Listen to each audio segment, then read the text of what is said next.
नमस्कार, मैं हूं संजय शर्मा। आप देख रहे हैं 4 पीएम न्यूज़ नेटवर्क।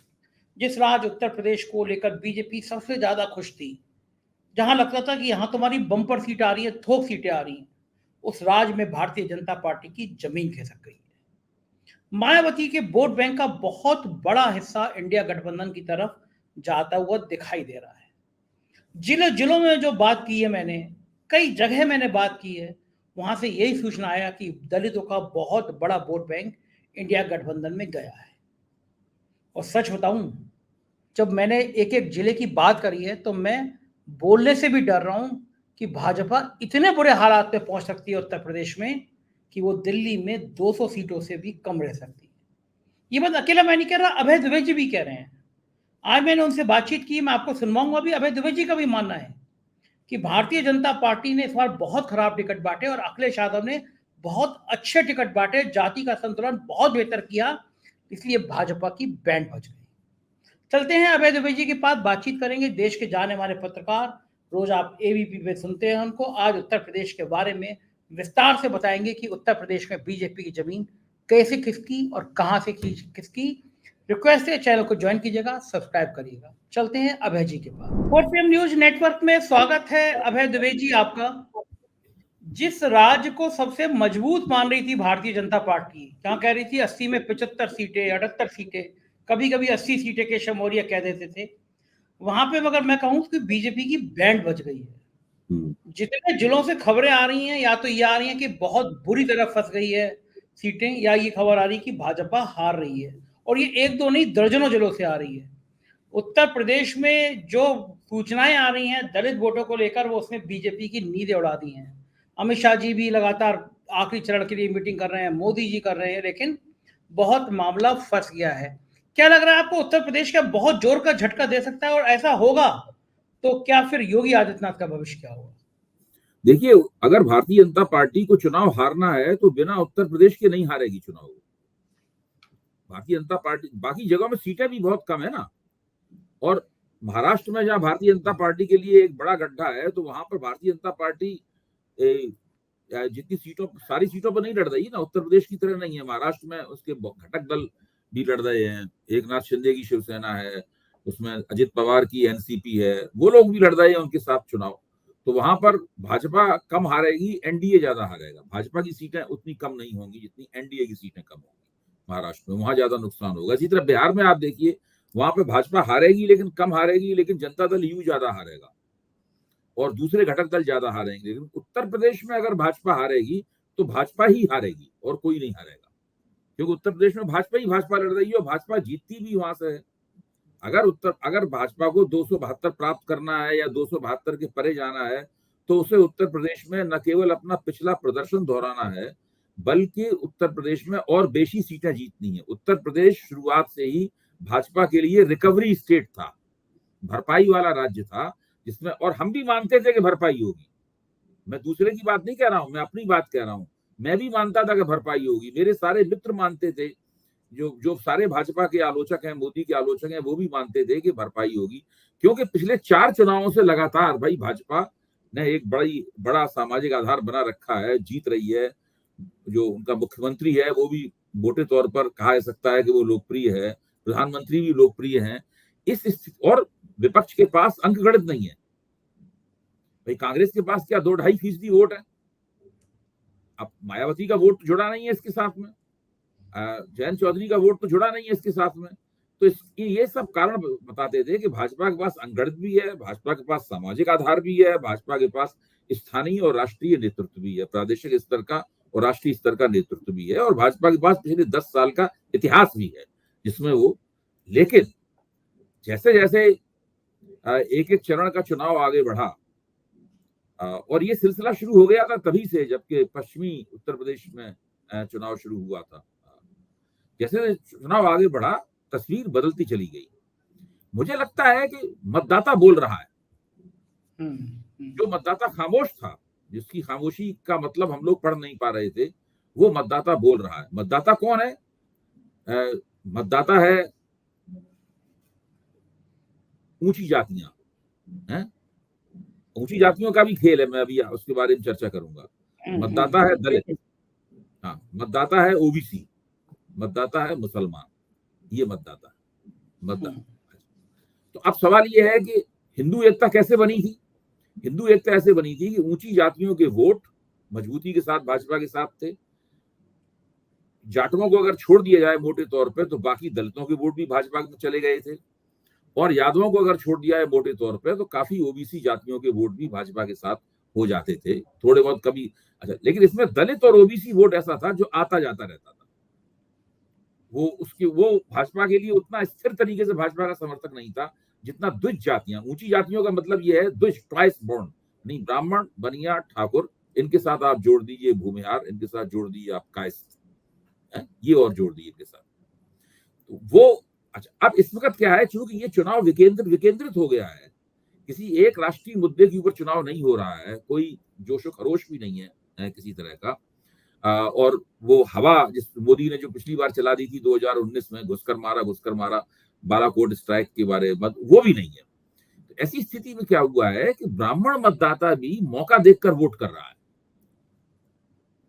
भाई अमेठी में जब हम ये कहते हैं कि किशोरी लाल जी एक जबरदस्त टक्कर दे रहे हैं स्मृति ईरानी को और चुनाव हरा भी सकते हैं, सब लोग कह रहे हैं कि वो ऐसी बात नहीं है कि उनको चुनाव हारने के लिए अभिशप्त हैं, वो चुनाव हरा भी सकते हैं। तो हम किस आधार पर कह रहे हैं ये?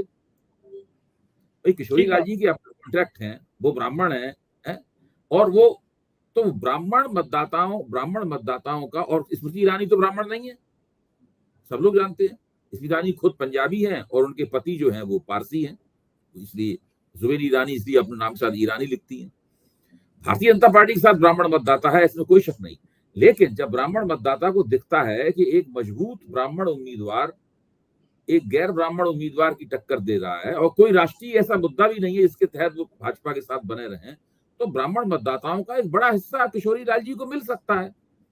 और बहुत से लोगों ने जो अमेठी कॉन्स्टिट्यूएंसी को जानते हैं वो इस बात को मान रहे हैं कि ऐसा वहां पर हो रहा है। एक सेकंड रोकूंगा अभय जी आपको, एक हिस्सा नहीं, ब्राह्मणों का अधिकांश हिस्सा किशोरी लाल को मिल रहा है। स्मृति ईरानी को कुछ मिल जाए, वरना ब्राह्मण अमेठी के जो फीडबैक है वो अधिकांश ब्राह्मण किशोरी लाल शर्मा के साथ है। अच्छा, दूसरे बहुत सारी जगहों पर भारतीय जनता पार्टी के स्थानीय उम्मीदवारों के खिलाफ बहुत एंटी इनकम्बेंसी है। हाँ, ये बात भी सही है, बहुत एंटी इनकम्बेंसी है। और उत्तर प्रदेश में उन्होंने सबसे कम टिकट काटे हैं, सारे देश में 100 के करीब टिकट काटे हैं, लेकिन उत्तर प्रदेश में और बिहार में 2 जगहों पर उन टिकट काटने वालों की संख्या काफी कम है। ये एक विशेष, इस बात के ऊपर बहुत कम लोगों का ध्यान गया है कि ये स्थानीय स्तर की एंटी इनकम्बेंसी उस वक्त और ज्यादा प्रबल हो जाती है जबकि कोई हवा वगैरह नहीं होती है। तो अब अगर आप लोगों से बातचीत करें, पत्रकार लोग जाते लोग, तो मतदाता कहता है भाई पिछले 2 चुनाव में हमने मोदी जी कहने पर सीना तान के वोट दिया बीजेपी। यही शब्द होते हैं जो शब्द मैं कह रहा हूँ, मोदी जी के कहने पर हमने बीजेपी के कैंडिडेट को सीना तान के वोट दिया। अब वो फिर मोदी जी ने हमारे सिर पर लाद दिया, इसने काम नहीं किया 2 साल में। मोदी जी ने इससे काम क्यों नहीं लिया? हमने मोदी जी कहने वोट दिया था, जो मोदी जी की जिम्मेदारी थी इससे काम लेते। तो ये मानना कि स्थानीय एंटी इनकम्बेंसी है वो मोदी जी तक नहीं जाएगी, ये मानना आज की परिस्थिति में उचित नहीं है। इस चुनाव की परिस्थिति ये जो है ना, वो स्थानीय एंटी इनकम्बेंसी को भाजपा के लिए ज्यादा नुकसानदेह बना देती है, क्योंकि मोदी फैक्टर जो है ना उसको न्यूट्रलाइज नहीं कर पा रहा है, मोदी फैक्टर उसको निष्फल नहीं कर पा रहा है उसको। ये वो भी बहुत बड़ा असर है। अब आप इस तरह के फैक्टर जुड़ते चले जाते हैं उत्तर प्रदेश के संदर्भ में। तो हम लोग इन फैक्टरों को पहले, मैं खुद स्वीकार करता हूं, पहले हम लोग देख नहीं पा रहे थे, हम लोग इतिहास के आईने में ज्यादा झांक रहे थे कि पिछले 4 चुनाव में क्या हुआ। अबे जी, एक लाइन कही जाती है, अपने मुंह मियां मिट्ठू बनना। तो आज आप मेरी शाबाशी दीजिए, मैंने 2 महीने पहले कहा था कि जो हालात मुझे जमीन पर दिख रहे हैं, कहीं ऐसा ना हो कि हम 7वें चरण तक आते ये तय करने में लगने लगे कि इंडिया गठबंधन आगे जा रहा है या फिर एनडीए आगे जा रहा है। ये बात मैंने तब कही थी जब एक चैनल पे इंडिया गठबंधन को 2 सीटें दी जा रही थी, तब लोगों ने मेरा मजाक उड़ाया था। लेकिन आप बताइए कि आज की तारीख में मैं शायद अकेला पहला शख्स था जो 2 महीने पहले से ये बात कह रहा था कि यूपी में संजय जी, आप एक बात कम कह रहे हैं, आपने एक और बात कही थी जिसका पहले मेरी भी समझ में नहीं आया था क्या महत्व है, और वो बात ये थी, आपको कहना था कि राजपूतों की नाराजगी। राजपूतों के नारे। हाँ, मैंने आपने तो भी आप कहा। सबसे पहले आप ही के मुंह सुना था। हाँ, आपने मुझसे कहा था मुस्लिम देश सब जगह। हाँ। सबसे पहले आपके मुंह सुना था कि भाई राजपूतों की नाराजगी, और ये सही बात भी है। पूरा पश्चिमी उत्तर प्रदेश की सीटें जो है राजपूतों की नाराजगी से प्रभावित है। उसके बाद में राजा भैया वाला मामला देख लीजिए, कितना बड़ा वो भाजपा के लिए परेशानी का सबब साबित हो रहा है। हाँ, वो चले उनके गए लोग उधर। उनके लोग तो खुल के साइकिल के लिए वोट मांग रहे हैं ना। हाँ, कई खुल के। कॉन्स्टिट्यूएंसी में उनका प्रभाव है। फिर आप आ जाइए इधर आपके उसमें अमेठी रायबरेली में फिर से आ जाइए। अब जो संजय सिंह का परिवार जो है वो बिल्कुल कोई भाजपा की मदद नहीं कर रहा है, क्योंकि संजय सिंह का मानना है कि उनको एमएलए का चुनाव हरवाने में स्मृति ईरानी की भूमिका थी। रायबरेली में भी उसका इम्पैक्ट है, रायबरेली में उसका इम्पैक्ट है, अमेठी में भी उसका इम्पैक्ट है। अबे जी, स्मृति ईरानी की दुर्दशा का इससे अंदाजा लगाइए कि पूरी भारतीय जनता पार्टी अखिलेश यादव पे आरोप लगाती रही कि गायत्री प्रजापति को आपने खनन मंत्री बना दिया, उसने बलात्कार किया, उसने भ्रष्टाचार किया। गायत्री प्रजापति सालों से जेल में है और स्मृति ईरानी उस गायत्री प्रजापति की विधायक पत्नी के पास जाकर अपने लिए वोट मांग रही, उससे अपील कर रही। विधायक है सपा की, लेकिन प्रेशर दिखाया। कुछ लोग कह रहे हैं कि लालच दिया कि तुम्हारे पति को बाहर निकलवा देंगे, ईडी यहाँ हल्की हो जाएगी, हमारे साथ आ जाओ। तो आप सोचिए कि कोई कल्पना कर सकता था कि स्मृति ईरानी जैसी नेता गायत्री प्रजापति की पत्नी को अपने साथ ला रही है। इसका मतलब कितनी दुर्दशा हो गई है भाजपा की। नहीं, इससे पता जो परेशानी है, उनकी डेस्परेशन जो है, वोटों का टोटा पड़ रहा है। इसको इस तरह से आप कह सकते हैं कि भाजपा को जितने वोट मिलते थे, भाजपा देखिए बहुत कई उम्मीदवार बहुत बड़े बड़े अंतर से जीते थे। 18 सीटें ऐसी थी यहाँ पे लड़ाई नजदीकी थी, लेकिन बहुत सारे उम्मीदवार बड़े बड़े अंतर से भी जीते थे। अब उन जगहों पर भाई पिछली बार स्मृति ईरानी भी 55,000 वोटों से जीती थी। हाँ, तो इसका मतलब यह है कि वोटों का टोटा पड़ रहा है। जब वोटों का टोटा पड़ रहा है तब आप इस तरीके के प्रबंधन करते हैं। अब भाजपा समर्थकों का तर्क क्या है, ये सोचने की बात है। भाजपा समर्थकों का तर्क यह है कि अगर उम्मीदवार के आधार पर चुनाव हुआ तो भाजपा चुनाव हार जाएगी, लेकिन चुनाव मोदी के आधार पर हो रहा है। जैसे उन्होंने एक तर्क दिया, भाई घोसी में राजभर के बेटे लड़ रहे हैं तो उनके बारे में माना जा रहा था कि वो चुनाव हार जाएंगे, लेकिन अब मोदी जी की वजह से सब लोग उनको चुनाव जिता रहे हैं। सब कुछ मोदी के आधार पे हो रहा है, तो वो ये कह रहे हैं। अच्छा, ये लोग बातें बहुत कर रहे हैं, लेकिन जो एक तथ्य है उसको भूल जाते हैं। तथ्य ये है कि आप किसी भी चुनाव के इतिहास को देखिए, आमतौर पर हर चुनाव में 50 से 60% सिटिंग एमएलए और सिटिंग एमपी हारते हैं। नाराजगी होती है लोगों की। सिटिंग एमएलए एंटी, जो स्थानीय स्तर की एंटी इनकम्बेंसी बहुत महत्वपूर्ण है। 50 से 60% सिटिंग हारते हैं, ये हालत है। तो ये हकीकत जो है इस चुनाव में निकलकर इन लोगों के सामने आ रही है। भाजपा ने बुरे टिकट बांटे हैं, अब सब लोग ये मानने लगे हैं। अखिलेश ने बेहतर टिकट बांटे हैं, ये लोग भी सब मानने लगे। अखिलेश ने जिन पिछड़ी जाति के नेताओं को अपने साथ जोड़ा था विधानसभा चुनाव में, वो तो सब चले गए छोड़कर विभिन्न कारणों से। उन पर चर्चा करने का कोई लाभ नहीं है, भाजपा में है सारे के सारे। लेकिन अखिलेश ने टिकट बांट, अब देखिए ना, एक व्यक्ति इसके ऊपर आरोप लगता है कि वो यादवों की पार्टी चलाता है। उसने यादवों को कितने टिकट दिए? 5 कम दिए, कुर्मियों को 11, 10, 11 5 टिकट दिए, वो भी केवल उनके अपने परिवार के लोग हैं। सब परिवार के लोग हैं उसके बाद। 5 परिवार के लोगों को छोड़ के किसी यादव को टिकट नहीं दिया, और यादवों में इस बात को लेकर कोई संतोष नहीं है। कोई नाराज यादव कह रहे हैं कोई हमको 5 टिकट नहीं क्यों, हमें तो और टिकट मिलने चाहिए थे। वास्तव में समाजवादी पार्टी अगर यादवों को केवल 80 में से 5 टिकट दे तो ये तो बहुत बड़ी बात है भाई। इसका मतलब ये है कि वो एक सामाजिक गठजोड़ बनाने के मूड में है। उनकी रणनीति एक सामाजिक गठजोड़ बनाने की है। ये एक बहुत बड़ी बात है। अब कुर्मी जो है वो बहुत ही शक्तिशाली जाति है उत्तर प्रदेश की, और अगर कुर्मियों और भाजपा के गोद में बैठी हुई थी पूरी तरीके से। अगर कुर्मी वोट भाजपा से खिसक रहे हैं। दूसरे, अब आप आइए एक फैक्टर से हम लोग चर्चा कम करते हैं, मायावती फैक्टर। मैं आपको बताऊं अभी जी, एक सेकंड में एक चीज। आज मुझे लंच पे एक जाटव परिवार ने बुलाया था, मेरे मित्र हैं वो जाति से जाटव हैं, उस परिवार ने बुलाया था। मैं गया, फिर राजनीति बातें तो होती हैं। तो मैंने पूछा कि मायावती का ये जाटव वोट बैंक है, ये तो बड़ा उनके साथ टैक रहता है। तो मुझसे बोले कि भाई साहब ये भ्रम आपका इस बार टूट जाएगा। मैंने कि कैसे? बोले जाटवों का बहुत बड़ा हिस्सा इंडिया गठबंधन में गया। मुझे यकीन नहीं हुआ, लेकिन आपको याद होगा मायावती की सिक्योरिटी अफसर थे पदम सिंह जी। तो चर्चा में आए थे मायावती के सैंडल पोछते हुए थे ना, वो मायावती के संग सालों तक रहे हैं, साय की तरह रहे हैं। और जाटव समुदाय से आते हैं, जाटवों में बड़ा उनका प्रभाव है, आगरा वारा मंडल में पूरा प्रभाव है। उनसे मेरी बात हुई, उन्होंने कहा कि आधा जाटव इस बार टूट गया है। फिर मैंने सीतापुर में तो मालूम अब आप किया। बताएं, ये जो हकीकत है, इस हकीकत को झुठलाया कैसे जा रहा है मीडिया पर, ये भी देखिए आप। हाँ, दलित की बात ही नहीं ये कर रहा मीडिया पे। हाँ, नहीं, इस हकीकत क्या झुठलाया जा रहा है। जैसे ही सवाल आता है कि मायावती अपना चुनाव ठीक से नहीं लड़ रही हैं और जाटव वोट फ्री फ्लोटिंग हो गया है, वो मायावती को नहीं मिलेगा बल्कि इधर उधर जाएगा, हैं, तुरंत भाजपा का समर्थक तथाकथित निष्पक्ष पत्रकार ये कहता है कि मायावती जब तक राजनीति में है, जाटव वोट मायावती को छोड़ के और कहीं नहीं पड़ेगा, वो सारा वोट मैंने मायावती को। मैंने तो अपनी आंखों से सुना, अपने नहीं, कानों से देखा, कानों से देखिए, सुना। मैं तो मानता हूं कि इस वक्त दलित वोट जो है वो फ्री फ्लोटिंग हो गया है। बहुत से कांग्रेस को भी कुछ दलित वोट मिलेगा, समाजवादी पार्टी को दलित वोट मिलेगा, लेकिन जो भारतीय जनता पार्टी को उम्मीद थी कि मायावती अपना दलित वोट ले जाएंगी, इस तरीके से जो एंटी बीजेपी दलित वोट पड़ता है, वो दलित वोट एंटी बीजेपी बेकार हो जाएगा, बर्बाद हो जाएगा, वो भाजपा विरोधी एकता का हिस्सा नहीं बन पाएगा। तो वो नहीं हो रहा है उत्तर प्रदेश में, ये भी एक बहुत बड़ा कारण है। देखिए, अगर अभी जी एक चीज होगा आपसे, मुझे लगता है कि कांग्रेस के साथ आ जाने के बाद, गेस्ट हाउस कांड के बाद, पहली बार दलित को समाजवादी पार्टी के प्रत्याशी को वोट देने में असहजता नहीं हुई है। वो बहुत हिस्सों से खबर आ रही है कि 30-35% दलित गया है गठबंधन में।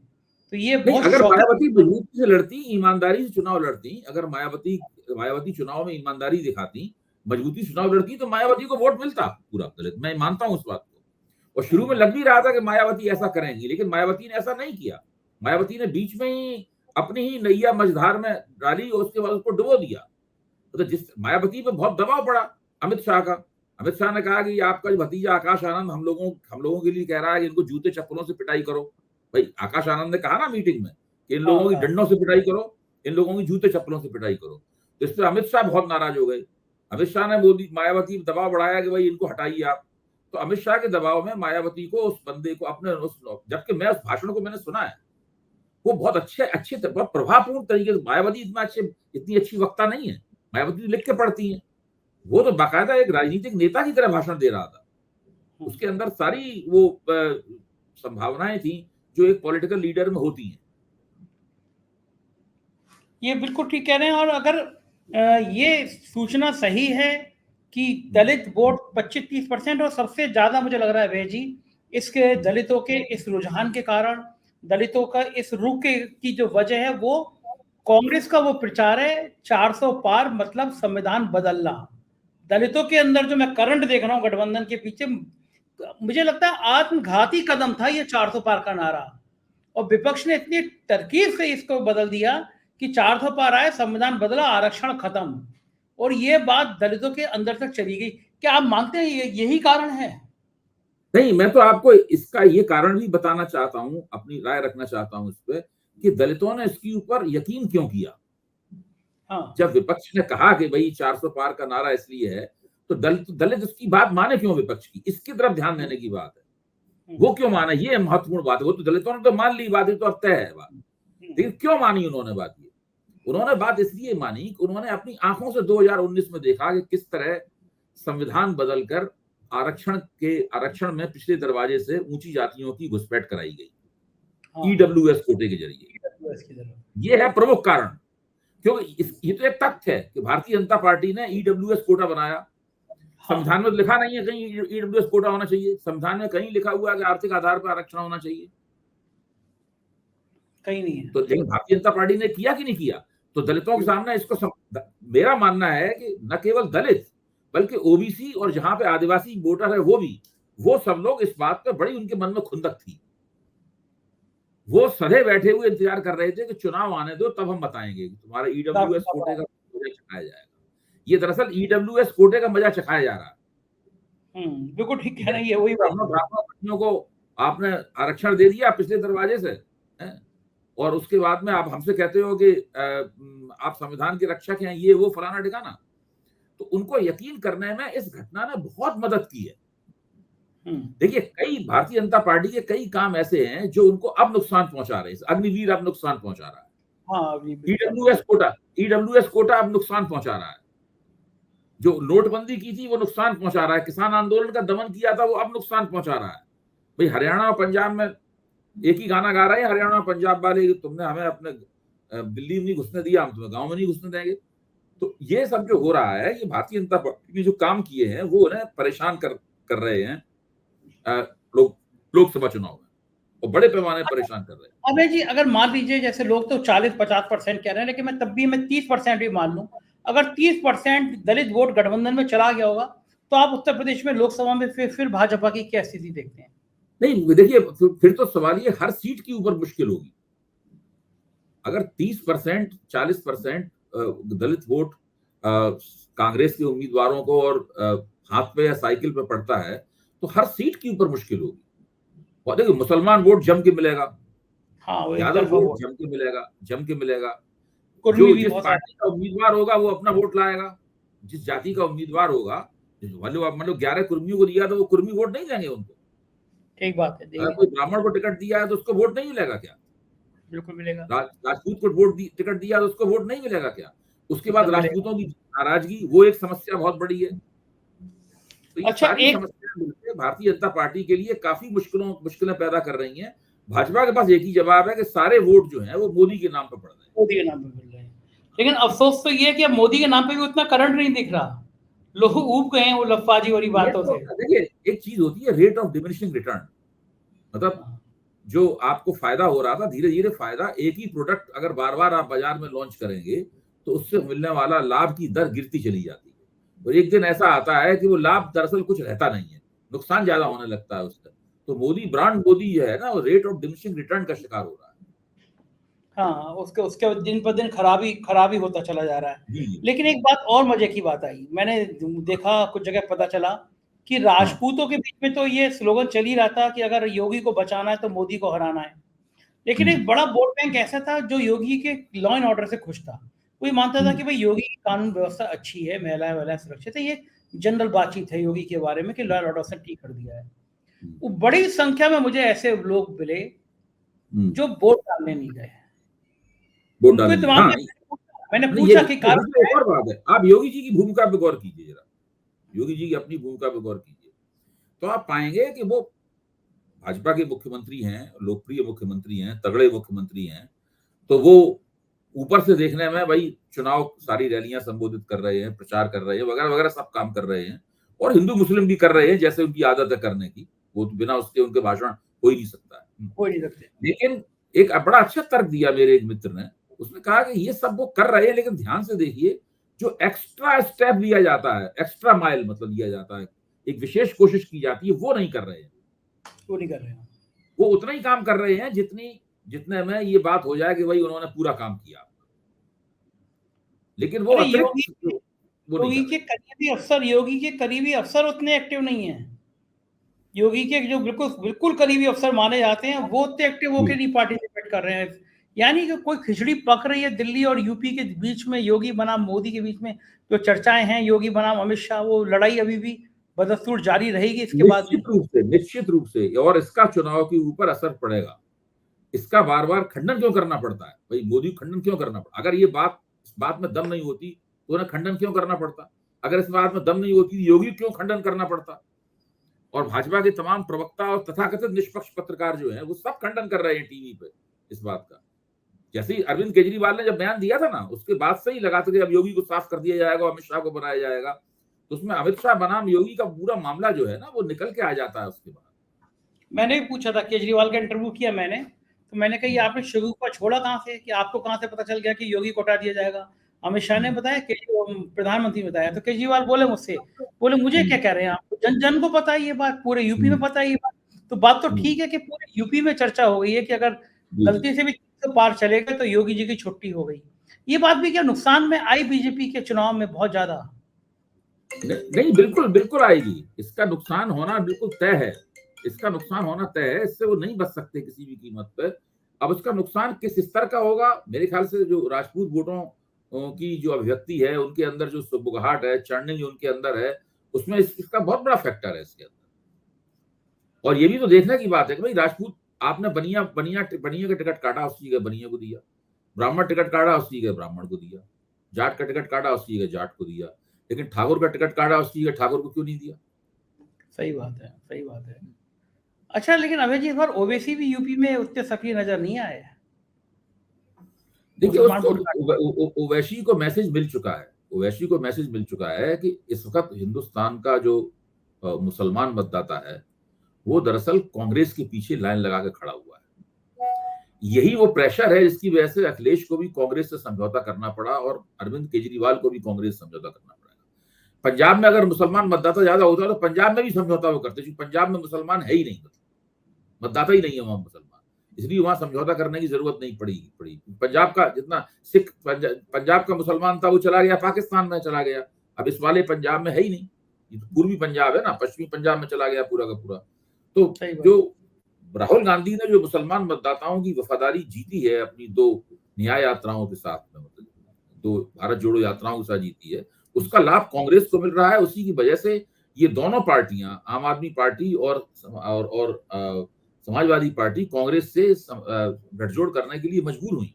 अगर मुसलमान मतदाता कांग्रेस के प्रति रुझान नहीं दिखाता तो अखिलेश कांग्रेस से गठजोड़ नहीं करते।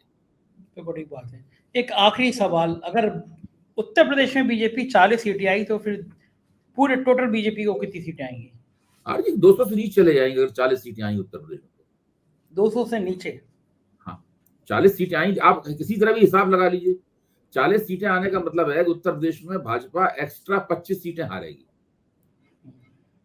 15 सीटें पिछली बार हारी थी, तो आप 25 सीटें हारेगी कुल। और उसमें राजस्थान की सीटें अगर जोड़ दीजिए 5, तो बहुमत से नीचे तो केवल 2 प्रांतों की वजह से आ जाएगी। हाँ, यूपी राजस्थान की वजह से आ जाएगी। अब उसे उसकी बिहार में सीटें कम हो रही हैं, उसकी महाराष्ट्र में सीटें कम हो रही हैं, कर्नाटक में सीटें कम हो रही हैं, बहुत जगहों पर सीटें कम हो रही हैं, लद्दाख की सीट ये हार रहे हैं, मणिपुर में ये हार रहे हैं, जम्मू में 1 सीट हार रहे हैं, तो बहुत सी जगहों पर है जहां पे ये सीटें हार रहे हैं। ठीक बात है, चीजें बिगड़ जाएंगी बिल्कुल। हाँ, बहुत शुक्रिया अभय जी इतनी सारी जानकारी देने के लिए, आभार आपका। तो ये थे अभय दुबे और बता रहे थे कि किस तरह उत्तर प्रदेश में भाजपा को भारी नुकसान हुआ है। गांव-गांव से, शहर से रिपोर्ट यही आ रही है। मोदी जी और शाह साहब बड़ी मेहनत कर रहे हैं, लेकिन लोग कह रहे हैं कि योगी ने इनका काम लगा दिया। नतीजे क्या होंगे 4 तारीख को पता चलेगा, लेकिन ये बात सही है कि भाजपा को यहाँ पसीने आ गए हैं। रिक्वेस्ट है चैनल को ज्वाइन कीजिएगा, सब्सक्राइब करिएगा, अपनी राय बताइएगा। शुक्रिया, थैंक यू।